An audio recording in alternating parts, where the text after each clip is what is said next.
Hello friends, स्वागत है आप सभी का एक बार फिर से हमारे इस नए यूट्यूब चैनल मैथ की माया में। दोस्तों, आज हम क्लास 10वीं का एक चैप्टर पढ़ने वाले हैं, चैप्टर नंबर 3, दो चर वाले रैखिक समीकरण। एक तरह से हम इसको शॉर्ट रिवीजन करेंगे। ठीक है, तो शुरू करते हैं आज के इस वीडियो को। सबसे पहले देखते हैं कि दो चर वाला रैखिक समीकरण क्या होता है। दो चर वाले रैखिक समीकरण आपको A X plus B Y plus C के रूप का जो भी समीकरण दिख रहा है वो x और y में, दो चर x और y में रैखिक समीकरण कहलाता है। पर शर्त यह है कि x का गुणांक a और y का गुणांक b ये दोनों जीरो नहीं होना चाहिए। क्यों जीरो नहीं होना चाहिए भाई? कि मान लो कि अगर a जीरो हो गया तो भाई x में जीरो से मल्टीप्लाई करेंगे पूरा जीरो हो जाएगा, मतलब x ही गायब हो गया। और x गायब होने का मतलब कि सिर्फ y एक चर रह जाएगा, तो ये एक चर में हो गया, फिर दो चर में नहीं रहेगा। अगर b जीरो हुआ तो y गायब हो जाएगा, फिर एक चर में बन जाएगा। तो a और b जीरो नहीं होना चाहिए। c जीरो हो भी सकता है, नहीं भी हो सकता है, उससे कोई लेना देना नहीं, लेकिन a और b जीरो नहीं होना चाहिए। जैसे यहाँ पे 3x plus 2y equal to 5, ये एक रैखिक समीकरण है। 7x माइनस 5y प्लस 3, ये भी एक क्या है? रैखिक समीकरण है। ठीक है, अब रैखिक समीकरण का हल क्या होता है भाई? देखो, दो चर वाले रैखिक समीकरण का हल अगर हम देखें तो x और y के वे सभी मान, वे सारे मान जो दिए हुए समीकरण को संतुष्ट करते हो, समीकरण के हल कहलाते हैं भाई। ठीक है, तो यही बात यहाँ पे लिखा है, x तथा y के सभी मान जो दिए गए समीकरण को संतुष्ट करते हैं, समीकरण के हल कहलाते हैं। जैसे मान लो, अगर मान लो हमारे पास x plus y equal to 3, ये एक समीकरण है, दो चर में रैखिक समीकरण है।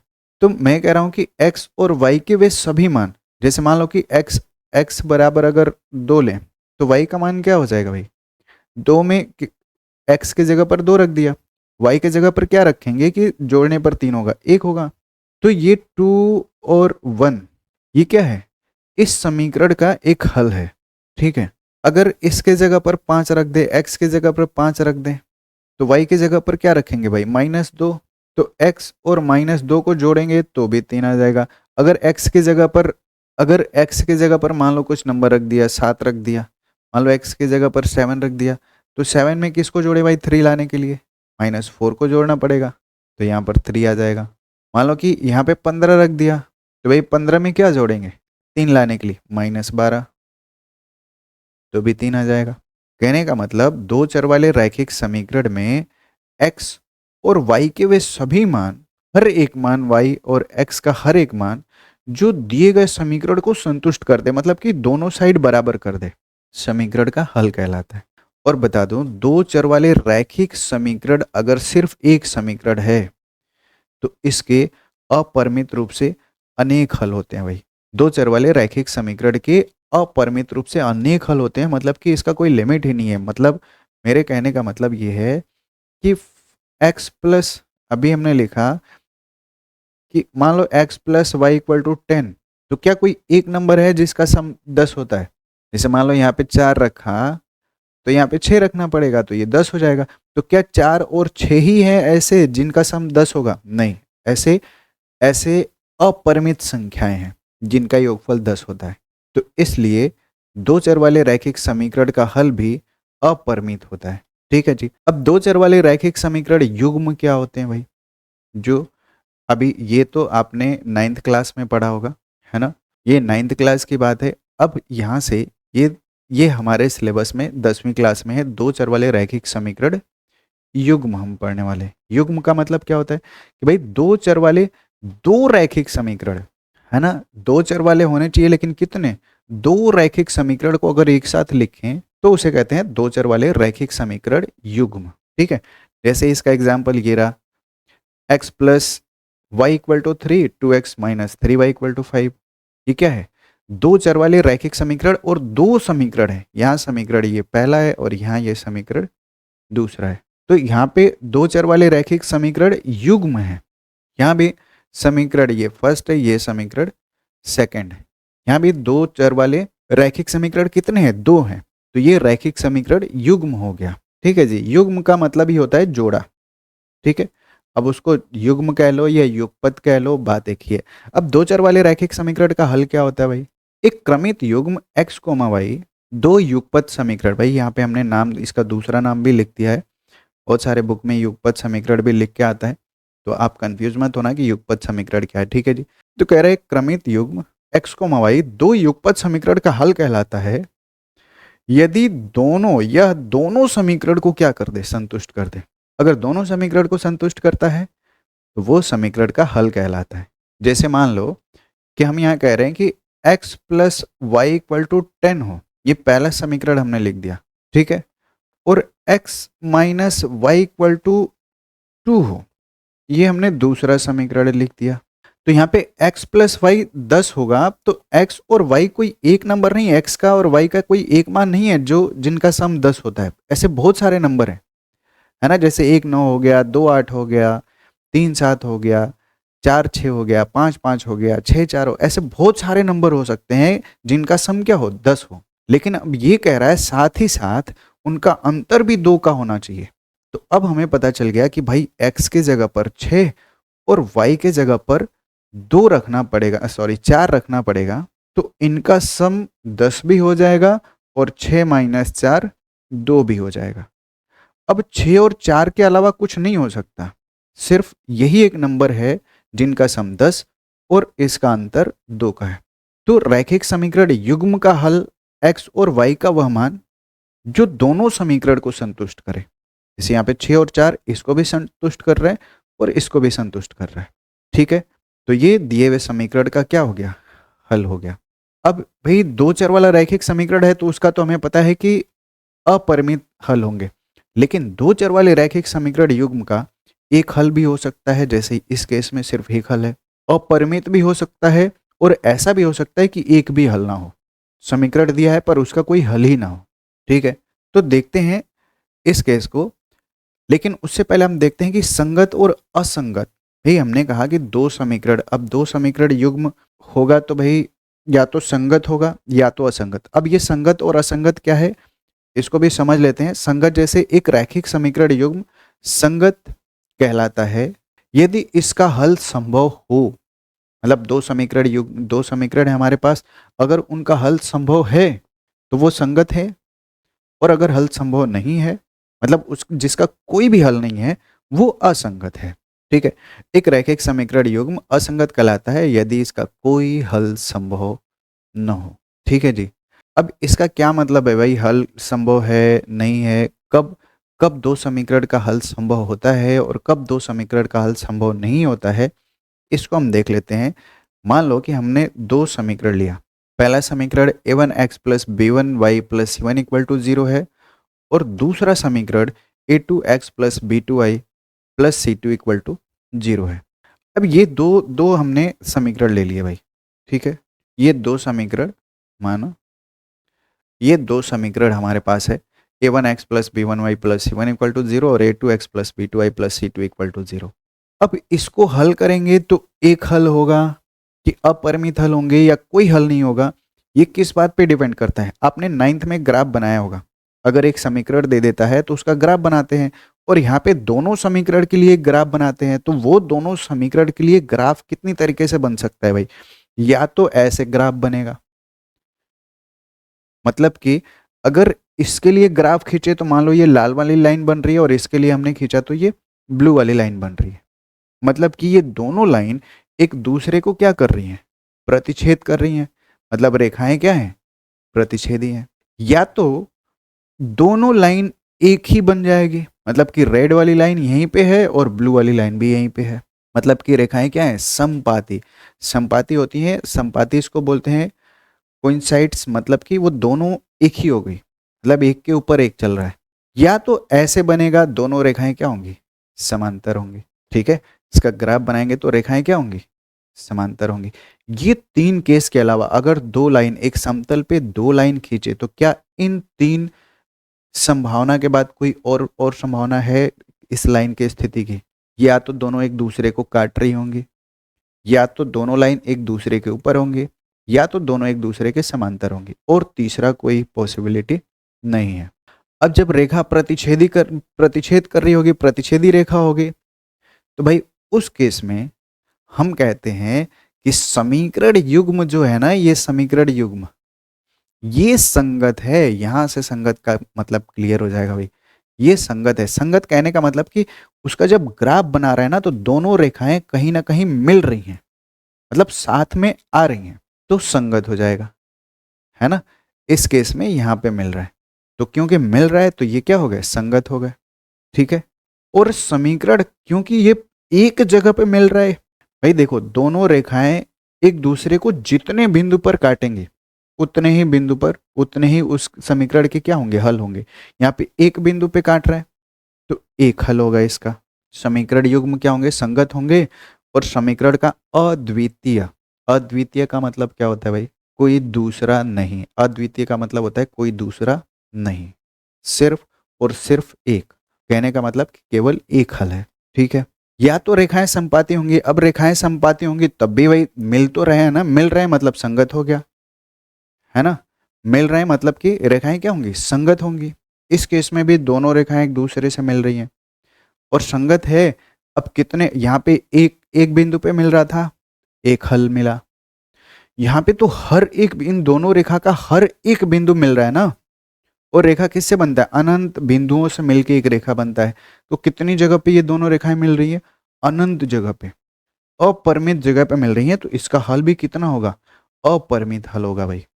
अब रेखाएं समांतर होंगी, उस केस में जो रैखिक समीकरण युग्म होगा वो असंगत युग्म होगा। क्यों, क्योंकि इसका ग्राफ कहीं मिलेगा ही नहीं, ये दो अलग अलग चलते रहेंगे, ये कभी एक से मिलेंगे नहीं, एक दूसरे को काटेंगे नहीं। तो ये क्या हो गया, असंगत हो गया। ठीक है। तो ये असंगत हो गया और इस समीकरण का कोई भी हल नहीं होगा। ठीक है जी। अब देखो रेखाएं प्रतिच्छेदी होंगी, समीकरण संगत होगा और एक हल होगा। इसके लिए बेहद जरूरी है कि इसके गुणांकों का जो अनुपात है A1 B1 C1 A2 B2 C2, इसमें एक संबंध होता है। क्या संबंध होगा भाई, अगर अद्वितीय हल के लिए बात करें, एक हल के लिए, तो ये A1/A2 ये बराबर होना चाहिए, सॉरी ये नॉट इक्वल टू होना चाहिए, बराबर नहीं होना चाहिए B1/B2 के। अब तीसरा बराबर है नहीं है उससे हमें कोई लेना देना नहीं है। पहले ही जब A1/A2 और B1/B2 बराबर नहीं है तो तीसरे को चेक भी नहीं करते। तो बस हमें ये दिख गया ये A1/A2 और B1/B2 का जो अनुपात है ये बराबर नहीं है। इस केस में, इस केस में ये दोनों रेखाएं एक दूसरे को काटती हैं और एक हल मिलता है। अगर मैं बात करूं संपाती की, तो भाई A1/A2 A1/A2 ये बराबर होता है B1/B2 के और ये बराबर होता है C1/C2 के। ये अगर तीनों बराबर हो जाएं, तीनों बराबर हो जाएं, इसका मतलब कि रेखाएं क्या हो गई, समपाती। और फिर इस समीकरण का अनेक हल मिलेगा, अनंत हल मिलेगा। ठीक है। और अगर समांतर है तो समांतर के केस में क्या होता है भाई, समांतर के केस में A1/A2 और B1/B2 तो बराबर मिलते हैं, लेकिन C1/C2 ये बराबर नहीं होता है। अब देखो एक आइडिया बता रहा हूं, ये पहले के दो जो है ना, ये पहले वाले दो जो हैं, ये पहले वाले दो, ये समीकरण का जब ग्राफ बनाते हैं ना, उनकी रेखा की दिशा को निर्धारित करते हैं। ये दोनों बराबर होंगे, ये दोनों बराबर होंगे मतलब रेखाएं एक ही दिशा में जा रही होंगी, एकदम सेम डायरेक्शन में। और अलग होंगे तो अलग अलग दिशा में जा रही होंगी। और हमें पता है कि जब अलग दिशा में जाएंगे तो एक दूसरे को काटेंगी। तो बराबर नहीं है तो सीधा है कि दोनों रेखाओं की दिशा क्या होगी, बदल गई, मतलब एक दूसरे को काट रही होंगी। और अगर बराबर है, पहला वाला बराबर मिल गया, तो मतलब उनका डायरेक्शन सेम है। तो सेम डायरेक्शन में दो केस बन सकता है, या तो दोनों एक दूसरे के ऊपर एक दिशा में चल रही हैं, मतलब कि तीसरा भी बराबर हो गया।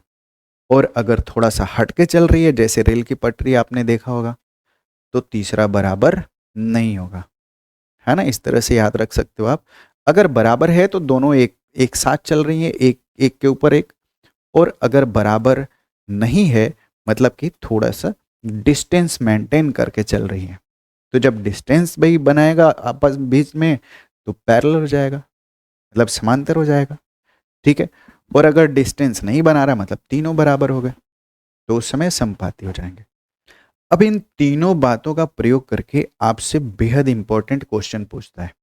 समीकरण नॉर्मल समीकरण दे देगा, जैसे मान लो कहेगा कि 3x प्लस के वाई इक्वल टू 5 कुछ इस तरह से, और 9x plus 3y equal to के प्लस 2 कुछ इस तरह से दे देगा। और यहाँ पे एक नंबर गैप कर देगा, जैसे यहाँ पे इस समीकरण से c गैप कर दिया और इसमें से b1 और इसमें से c2 गैप कर दिया।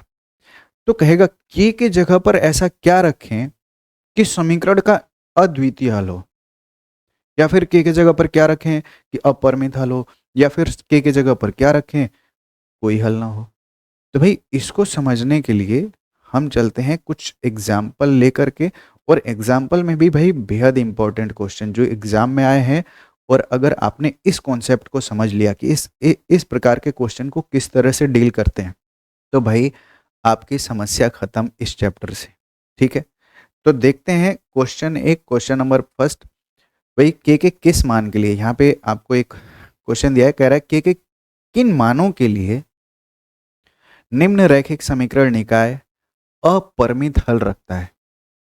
इसके कहने का मतलब कि के का ऐसा क्या मान रखें कि इस समीकरण का, इस समीकरण निकाय का मतलब यहाँ पे दो समीकरण हमारे पास, पहला और दूसरा, इसका अपरिमित हल मिले। तो भाई हमें पता है ना अपरिमित हल के लिए हमें क्या चाहिए, अपरिमित हल कब मिलेगा भाई हमें,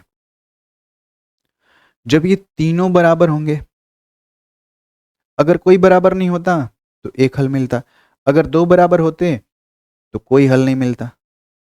अपरिमित हल के लिए तीनों बराबर होने चाहिए। ठीक है। इसका हल देखते हैं कि हल कैसे निकालेंगे इसका। ठीक है। तो सबसे पहले तो हम क्या करेंगे, सबसे पहला काम तो हमें ये कर लेना चाहिए कि तुलना कर लेनी चाहिए किससे, भाई समीकरण की तुलना a1x plus b1y plus c1 equal to 0 तथा a2x plus b2y plus c2 equal to 0 से करने पर। अब तुलना करेंगे तो क्या मिलेगा भाई, यहाँ पे x का गुणांक 2 है और यहाँ पे a1, मतलब कि a1 की जो वैल्यू है वो 2 के बराबर है। वैसे ही b1 की वैल्यू कितनी है, b1 जो है वो 3 के बराबर है। और c1 किसके बराबर है भाई, यहाँ से c1 क्या दिख रहा है, 2 के बराबर दिख रहा है, तो c1 हो गया 2। वैसे ही a2 किसके बराबर है, अब दूसरे समीकरण से, ये पहला समीकरण है और ये दूसरा समीकरण है, तो जब a2 b2 c2 निकालेंगे तो दूसरे समीकरण से x का गुणांक a2 को क्या बोलते हैं, x के गुणांक को क्या बोलते हैं भाई a2। तो a2 की वैल्यू यहाँ पे कितना है k प्लस 2। b2 की वैल्यू कितनी है, यहाँ से b y मतलब y का गुणांक कितना है 2k प्लस 1। और c2 की वैल्यू कितनी है, यहाँ पे इस दो का गुणा करके लिख सकते हो 2k और माइनस। तो a2 a1 a2 b1 b2 और c1 c2 की वैल्यू हमने तुलना करके निकाल लिया। अब अपरिमित हल कह रहा है, तो यहां पर लिखेंगे अपरिमित हल के लिए समीकरण निकाय का, ऐसे लिख लो, समीकरण निकाय का अपरिमित हल के लिए।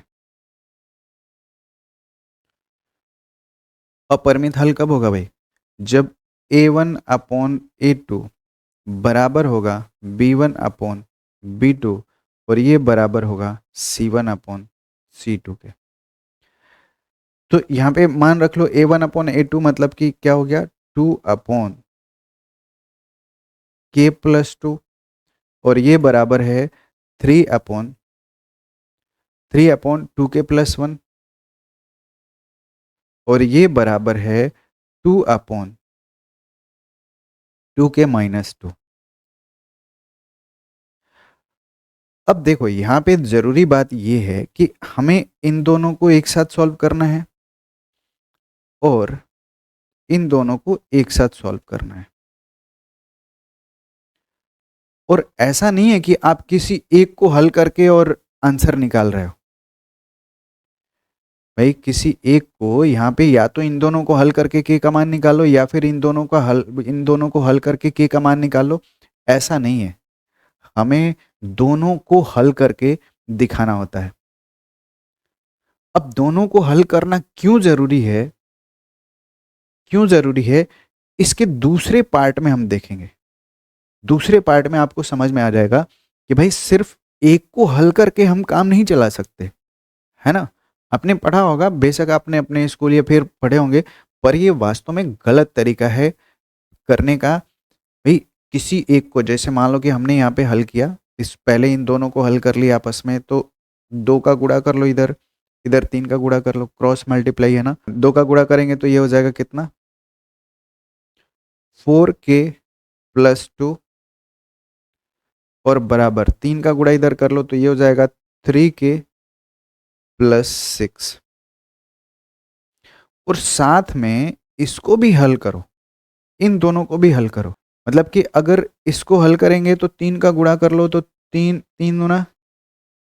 6k-6 और ये बराबर हो जाएगा 2 का गुणा कर लो तो 4k+2। तो 3k को इधर लेके आ जाओ तो ये हो जाएगा 4k-3 और 2 को उधर ले जाएंगे तो 6 की रहेगा 6 और ये आएगा तो -2। तो यहां से k की वैल्यू मिल जाएगी कितना, 4। ठीक है, अब इसको हल करेंगे तो 6k और 4 इधर आएगा तो ये कितना हो जाएगा, 2k हो जाएगा। भाई 4 इधर आके माइनस हो जाएगा ना, 6 में से 4 घटाएंगे तो 2k और ये जाके इधर जुड़ जाएगा, मतलब कि 2 और 6 जाके जुड़ जाएगा, हो जाएगा 8। तो k का मान यहां से भी कितना आया, 4। तो देखो दोनों जगह से क्योंकि k का मान 4 आ गया, तो अगर एक को भी सॉल्व करते ना, एक को भी सिर्फ सॉल्व कर लेते, तब भी आंसर तुम्हारा 4 आता और तुम 4 आंसर दे करके चले जाते चुपचाप, है ना। यहाँ तो कोई समस्या नहीं होती। लेकिन जब यहाँ पे k का 2 मान आ जाए तो कौन सा आंसर दोगे, उनमें से कोई एक होगा या दोनों होगा, एक होगा तो कौन सा होगा, है ना। इसके लिए बेहद जरूरी होता है कि आप दूसरे पार्ट को सॉल्व करो। भाई ये क्वेश्चन इसमें, ये तो एग्जाम में नहीं आया है, इसका दूसरा पार्ट एग्जाम में आया है और दूसरे पार्ट से ही आपको सबसे ज्यादा फंसाता है क्वेश्चन। ठीक है, दूसरे पार्ट को एक बार देखते हैं और फिर समझते हैं। देखो इसका दूसरा पार्ट भी यहाँ से, अगर यहाँ पे कंपेयर करें, तुलना कर लेना, यहाँ पे लिख लेना, तुलना करेंगे तो हमें पता चल जाएगा यहाँ पर कि a1 जो है वो k है, b1 3 है और c1 कितना है, k-3 है। a2 कितना है, a2 12 है। b2 कितना है भाई, b2 k है और c2 कितना है, c2 भी k है। समीकरण के अपरिमित हल चाहिए तो हमें पता है कि भाई a1/a2 बराबर होगा b1/b2 के और ये बराबर होगा c1/c2 के। अगर मान लो कि हमने सिर्फ इसको हल किया, सिर्फ इसको सॉल्व किया, a1/a2 और बराबर b1/b2 को, तो चलो एक बार करके देखते हैं। k/12 ये बराबर हो जाएगा 3/k के। अब k का क्रॉस मल्टीप्लाई कर लो तो इधर हो गया k² और इधर हो गया 12×36। तो यहां से k का मान आ गया +-6, मतलब कि k का मान 6 भी है और k का मान -6 भी है। तो इसमें से k बराबर 6 आंसर बताओगे या फिर k बराबर -6 आंसर बताओगे, क्या बताओगे। यहाँ तो फिर हो जाएगा गड़बड़। अब तुम्हें बिल्कुल नहीं पता है कि 6 रख कर आंसर आ रहा है या -6 रख के आंसर आ रहा है या दोनों रख के आ रहा है, नहीं बता सकते ना। तो या तो फिर तुम करोगे k के जगह पर के जगह पर 6 रखो और फिर रेशियो चेक करो A1/A2 B1/B2 C1 क्या तीनों बराबर हो रहे हैं, या फिर -6 रखो और चेक करो क्या तीनों बराबर हो रहे हैं, जिस पर बराबर हो रहा होगा उसका वो आंसर हो जाएगा। या फिर दूसरा तरीका है, साथ ही में इस दूसरे वाले को भी सॉल्व करो। ठीक है, जैसे यहाँ पे हमने लिख दिया B1 3/K, ये हो जाएगा 3/K equal to K minus 3/K। अब गुणा कर लो, तो इधर इधर गुणा करो तो ये हो जाएगा K² और -3K, और K का 3 में गुणा करेंगे तो ये हो जाएगा 3K।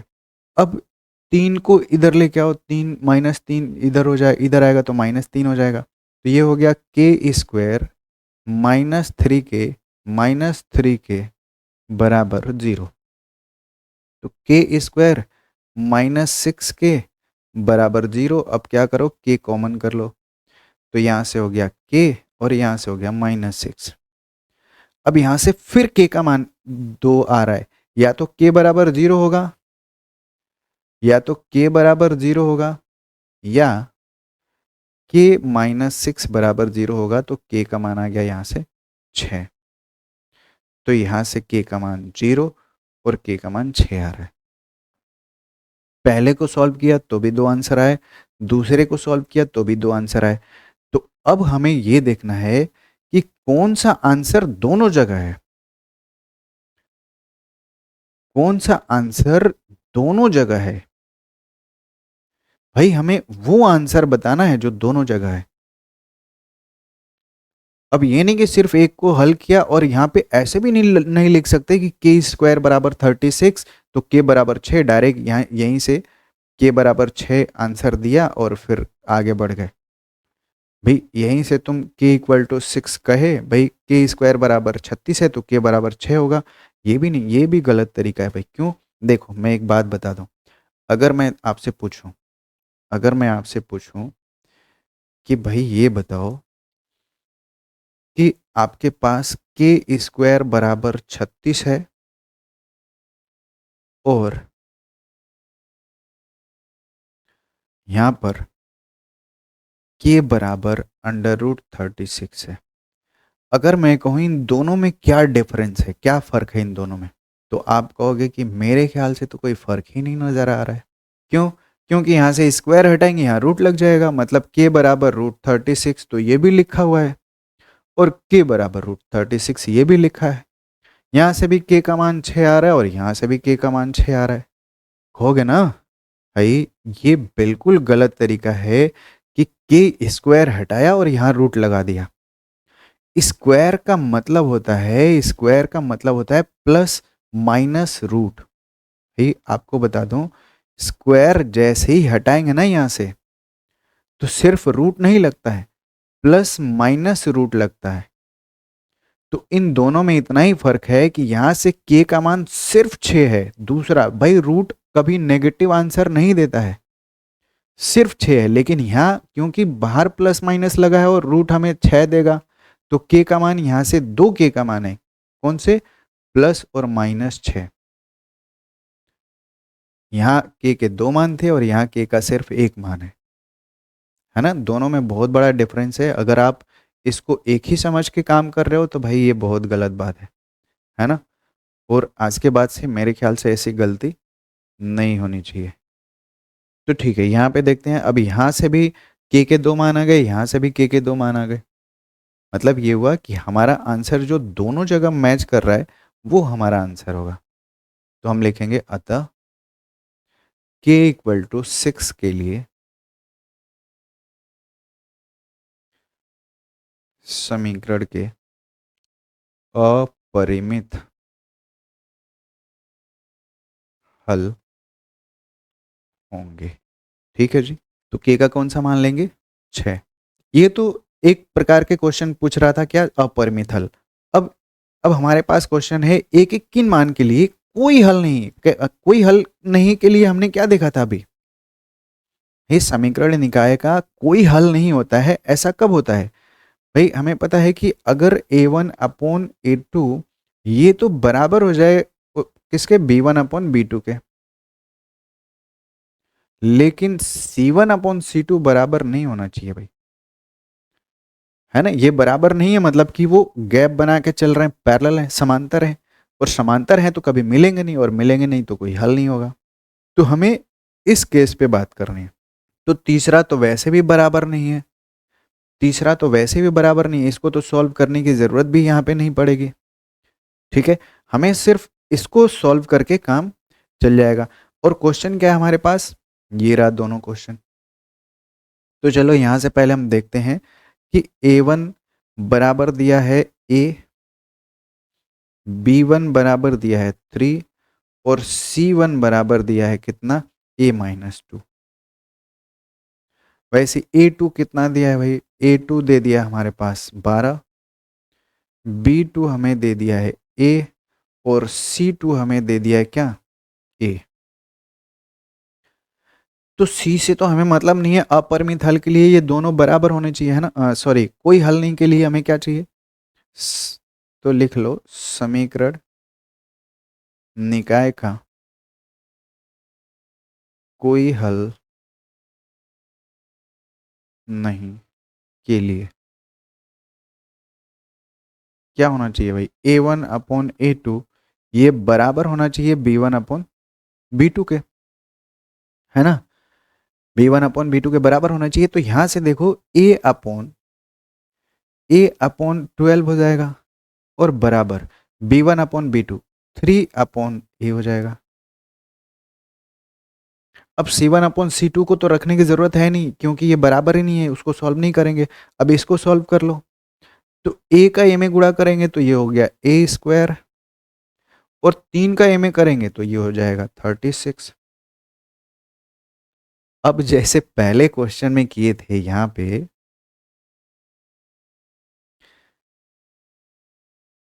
किसमें भाई, K बराबर 4, ये तो आ गया था। यहां पे अगर यहां से डायरेक्ट K का मान निकाल करके और 6 बोल देते यहाँ पे, है ना। जैसे यहाँ पे हमने K का 2 मान निकाला, +6 और -6। अगर तुम डायरेक्ट यहाँ पे 6 बोल देते और ये काम नहीं करते, तो भाई तुम्हारे मार्क्स तो कटने एकदम पक्का था, है ना। बेशक तुम्हारा K बराबर 6 आंसर आ गया था, लेकिन वही काम अगर तुम यहाँ कर दो, यहाँ पे कि चलो भाई K² 36 आया था, यहाँ पे A² बराबर 36 आ गया, और तुम कहो कि भैया यहाँ से ये बराबर 6, हमारा आंसर लिख लो और फिर हमको निकलने दो। अरे ना रे बाबा ना, ऐसा मत करना, गलती से भी नहीं करने का रे बाबा, लोचा हो जाएगा भाई, बहुत बड़ा लोचा हो जाएगा, है ना। तुम पहले क्वेश्चन में जाओ, K बराबर 6 और K बराबर -6 रख के देखो, वो 6 पे तो संतुष्ट हो जाएगा, रेशियो बराबर हो जाएगा, लेकिन -6 पे कभी बराबर नहीं होगा। क्यों, क्योंकि वो आंसर ही नहीं था। पर यहां पर A का मान 6 नहीं है, है ना। A का मान 6 नहीं है, A का मान +-6 है भाई।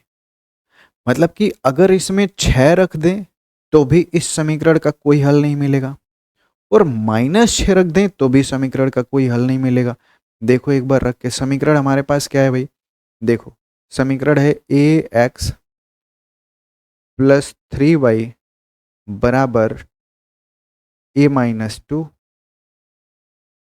और दूसरा समीकरण है 12X + AY बराबर A। अब A के जगह पर 6 रखते तो 6/12, 1/2 हो जाएगा रेशियो भाई। 6/12 क्या होता है, 1/2 होगा ना, रेशियो तो हम ले रहे हैं। अब यहाँ पे A के जगह पर 6 रखते तो इसका भी रेशियो क्या हो जाता है, 1/2।